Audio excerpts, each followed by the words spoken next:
Sekitar pukul 20.00 malam pada 7 Januari 2020, Mayor Angkatan Darat Amerika Serikat Alan Johnson memandang dengan meneteskan air mata ke kamera ponsel dan mulai merekam pesan perpisahan yang dia harap istri dan putranya tidak perlu menonton.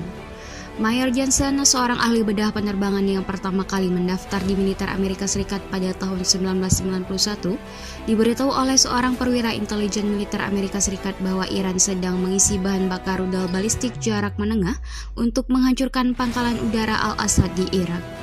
Johnson dan hampir 2.000 pria dan wanita anggota layanan militer lainnya ditempatkan di pangkalan tersebut.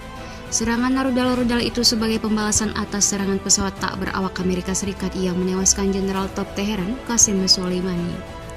Beberapa jam kemudian, 11 rudal balistik dengan hulu ledak biasa masing-masing seberat lebih dari 1.000 pon mulai menghujani pangkalan Amerika Serikat dan daerah sekitarnya.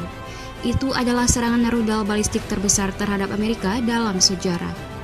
Kata-kata bahkan tidak bisa menggambarkan jumlah energi yang dilepaskan oleh rudal ini, kata Mayor Johnson dalam program 60 Minutes yang dilansir CBS News Senin 1 Maret 2021.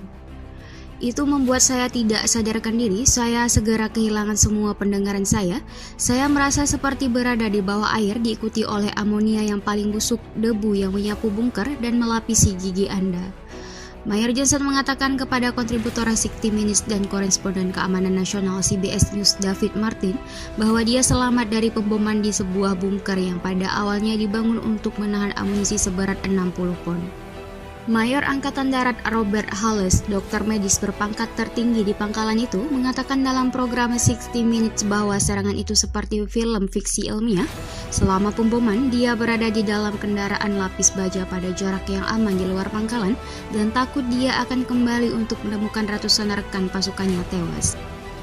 Sejujurnya, saya berpikir bahwa saya akan kembali setelah serangan selesai dan hanya melihat korban massal di seluruh pangkalan, kata Halas kepada Martin. Tidak ada pasukan Amerika Serikat yang tewas selama serangan itu, tetapi dalam beberapa hari menjadi jelas bahwa itu adalah peristiwa yang menimbulkan korban massal.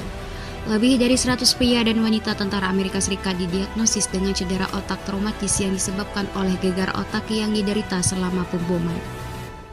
Mayor Halas mengatakan bahwa tidak banyak yang diketahui tentang trauma otak yang disebabkan oleh serangan rudal balistik sebesar itu, sebagian karena sifatnya yang belum pernah terjadi sebelumnya. Belum ada studi dengan tingkat gelombang perkusi ini dengan tekanan berlebih dan tekanan negatif yang segera menyusul terpapar ini berulang kali, kata Halas tentang serangan rudal Iran. Hanya karena serangan rudal ini begitu unik karena tidak pernah terjadi dalam sejarah sehingga pasukan darat terkena 11 rudal balistik teater. Lebih dari setahun kemudian, efek samping dari ledakan tersebut masih bertahan untuk beberapa pasukan yang ditempatkan di Al-Assad.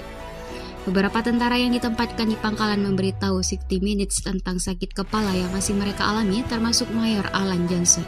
Johnson dievakuasi dari Irak ke pusat medis di Jerman di mana dia menjalani terapi fisik dan bicara. Ia melaporkan bahwa dia masih menderita sakit kepala setiap hari, telinga berdenging, dan gangguan stres pasca trauma.